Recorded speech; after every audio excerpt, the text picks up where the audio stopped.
Burn, Witch, Burn. Written by Abraham Merritt, narrated by Edward E. French. Chapter 2. The Questionnaire. I offered to go home with Ricori, and somewhat to my surprise, he accepted with alacrity. The man was pitiably shaken. We rode silently, the tight-lipped gunman alert. Peters's face kept floating before me.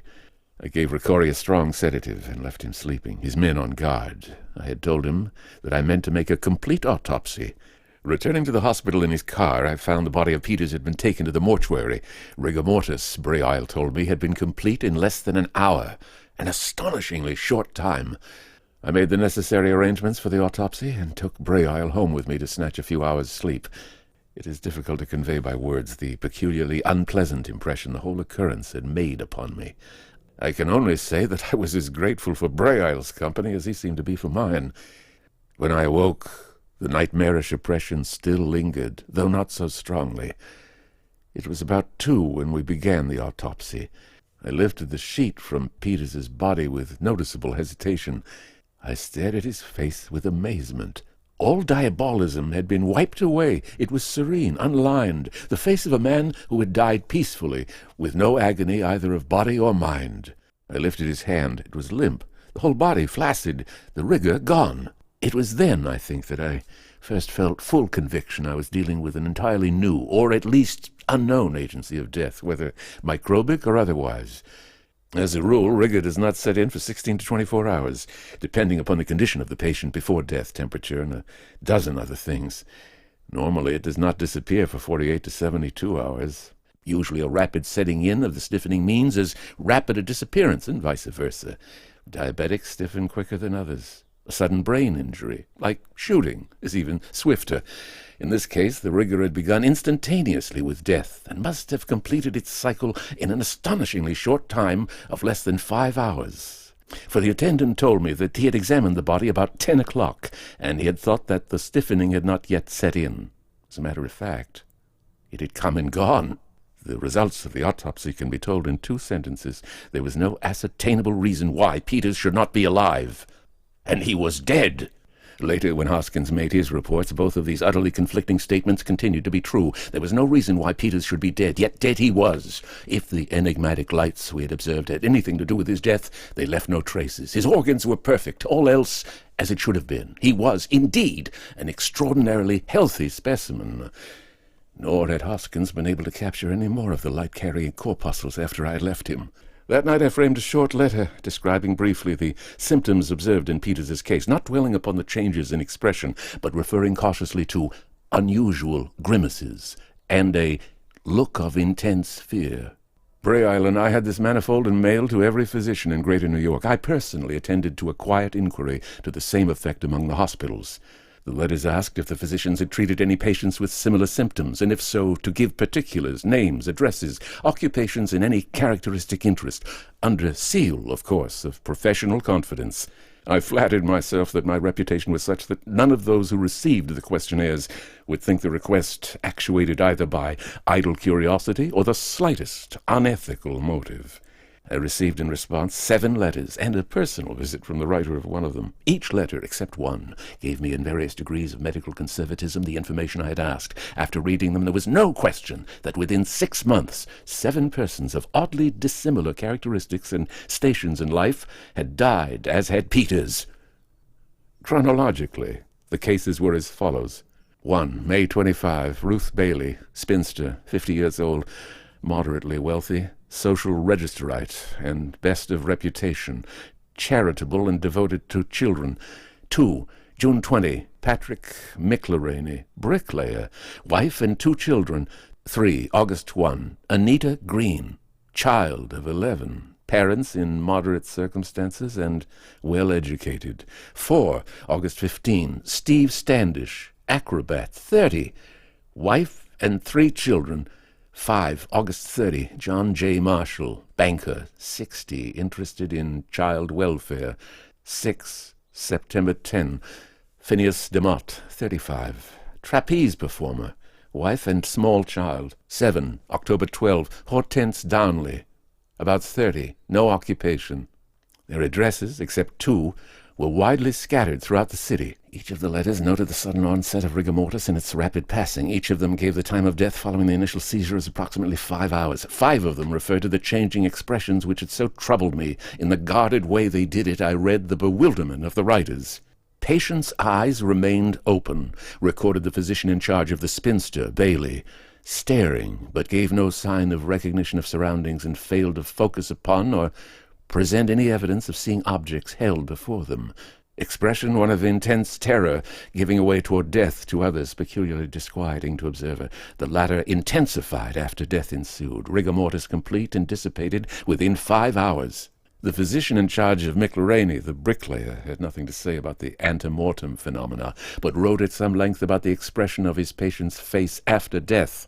It had, he reported, nothing in common with the muscular contraction of the so-called Hippocratic countenance, nor was it in any way the staring eyes and contorted mouth familiarly known as the death grin. There was no suggestion of agony after death, rather the opposite. I would term the expression one of unusual malice. The report of the physician who had attended Standish, the acrobat, was perfunctory, but it mentioned that after patient had apparently died, singularly disagreeable sounds emanated from his throat. I wondered whether these had been the same demonic vociferations that had come from Peters, and if so, I could not wonder at all at my correspondent's reticence concerning them. I knew the physician who had attended the banker, opinionated, pompous, a perfect doctor of the very rich. There could be no mystery as to the cause of death, he wrote. It was certainly thrombosis, a clot somewhere in the brain. I attached no importance whatever to the facial grimaces, nor to the time element involved with the rigor. You know, my dear Lowell, he added patronizingly, it is an axiom in forensic medicine that one can prove anything by rigor mortis. I would have liked to have replied that, when in doubt, thrombosis as a diagnosis is equally as useful in covering the ignorance of practitioners, but it would not have punctured his complacency. The Demotte report was a simple record with no comment whatever upon grimaces or sounds. But the doctor who had attended little Anita had not been so reticent. The child, he wrote, had been beautiful. She seemed to suffer no pain, but at the onset of the illness, I was shocked by the intensity of terror in her fixed gaze. It was like a waking nightmare, for unquestionably she was conscious until death. Morphine in almost lethal dosage produced no change in this symptom, nor did it seem to have any effect upon heart or respiration.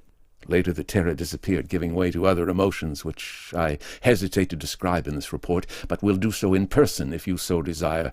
The aspect of the child after death was peculiarly disturbing, but again I would rather speak than write of that. There was a hastily scrawled postscript. I could see him hesitating, then giving way at last to the necessity of unburdening his mind, dashing off that postscript and rushing the letter away before he could reconsider. I have written that the child was conscious until death. What haunts me is the conviction that she was conscious after physical death. Let me talk to you. I nodded with satisfaction. I had not dared to put that observation down in my questionnaire. And if it has been true of the other cases, as I now believed it must have been, all the doctors, except Standish's, had shared my conservatism, or timidity. I called little Anita's physician upon the phone at once. He was strongly perturbed. In every detail his case paralleled that of Peter's.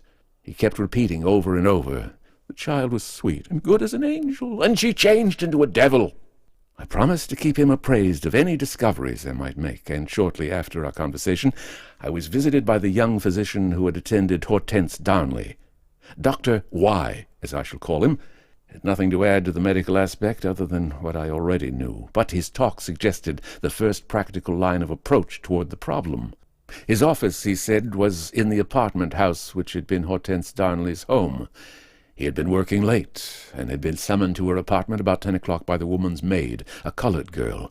He had found the patient lying upon her bed, and had at once been struck by the expression of terror on her face and the extraordinary limpness of her body. He described her as blonde, blue-eyed, the doll type. A man was in the apartment. He had at first evaded giving his name, saying that he was merely a friend. At first glance, Dr. Y had thought the woman had been subjected to some violence, but examination revealed no bruises or other injuries. The friend had told him they had been eating dinner when Miss Darnley flopped right down on the floor as though all her bones had gone soft and we couldn't get anything out of her. The maid confirmed this. There was a half-eaten dinner on the table, and both man and servant declared Hortense had been in the best of spirits. There had been no quarrel. Reluctantly, the friend had admitted that the seizure had occurred 3 hours before, and that they had tried to bring her about themselves, calling upon him only when the alternating expressions which I have referred to in the case of Peters began to appear. As the seizure progressed, the maid had become hysterical with fright and fled. The man was of tougher timber, and had remained until the end. He had been much shaken, as had Dr. Y, by the after-death phenomena. Upon the physician declaring that the case was one for the coroner, he had lost his reticence, volunteering his name as James Martin, and expressing himself as eager for a complete autopsy. He was quite frank as to his reasons. The Darnley woman had been his mistress, and he, quote, had enough trouble without her death pinned to me, unquote. There had been a thorough autopsy. No trace of disease or poison had been found beyond a slight valvular trouble of the heart. Hortense Darnley had been perfectly healthy. The verdict had been death by heart disease, but Dr. Y was perfectly convinced the heart had nothing to do with it. It was, of course, quite obvious that Hortense Darnley had died from the same cause or agency as had all the others, but to me the outstanding fact was that her apartment had been within a stone's throw of the address Ricordi had given me as that of Peters. Furthermore, Martin was of the same world, if Dr. Y's impressions were correct. Here was conceivably a link between two of the cases, missing in the others. I determined to call in Ricordi to lay all the cards before him and enlist his aid if possible. My investigation had consumed about 2 weeks. During that time I'd become well acquainted with Ricordi. For one thing, he interested me immensely as a product of present-day conditions. For another, I liked him, despite his reputation. He was remarkably well-read, of a high grade of totally unmoral intelligence, subtle and superstitious. In olden time he would probably have been a captain of condottieri, his wits and sword for hire. I wondered what were his antecedents. He had paid me several visits since the death of Peters, and quite plainly my liking was reciprocated. On these visits he was guarded by the tight-lipped man who had watched by the hospital window. This man's name, I learned, was McCann. He was Ricordi's most trusted bodyguard, apparently wholly devoted to his white-haired chief. He was an interesting character, too, and quite approved of me. He was a drawling southerner who had been, as he put it, a cow nurse down Arizona way, and then got too popular on the border. I'm for you, Doc. He's sure good for the boss. Sort of take his mind off business. And when I come here, I can keep my hands out of my pockets. Any time anybody's cutting in on your cattle, let me know. I'll ask for a day off. Then he remarked casually that he could ring a quarter with 6 holes at 100-foot range. I did not know whether this was meant humorously or seriously. At any rate, Ricordi never went anywhere without him, and it showed me how much he had thought of Peters that he had left McCann to guard him. I got in touch with Ricordi and asked him to take dinner with Braille and me that night at my house. At 7 he arrived, telling his chauffeur to return at 10. We sat at the table with McCann, as usual, on watch in my hall. Thrilling, I knew, my 2 night nurses. I have a small private hospital adjunct, by playing the part of a gunman as conceived by the motion pictures. Dinner over, I dismissed the butler and came to the point. I told Ricordi of my questionnaire, remarking that by it I had unearthed 7 cases similar to that of Peters. You can dismiss from your mind any idea that Peters's death was due to his connection with you, including the tiny globes of radiance in the blood of Peters. At that, his face grew white. He crossed himself. La Strega! The witch fire!